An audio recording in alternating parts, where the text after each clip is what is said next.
Hello, and welcome to Bluebird Day's Story Time.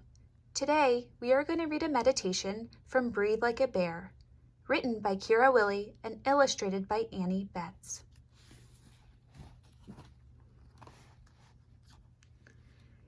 Imagine you're a tree.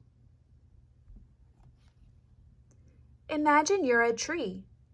You have roots growing down into the earth, holding your trunk steady and strong.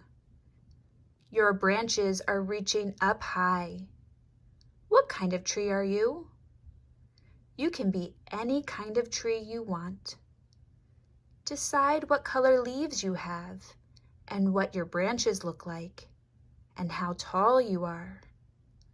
See your whole tree in your mind. Remember, your tree has strong roots that hold you safely in the ground and strong branches that reach up toward the sky. Thank you for joining us for Storytime Bluebird Day, friends. Subscribe below for more stories like these.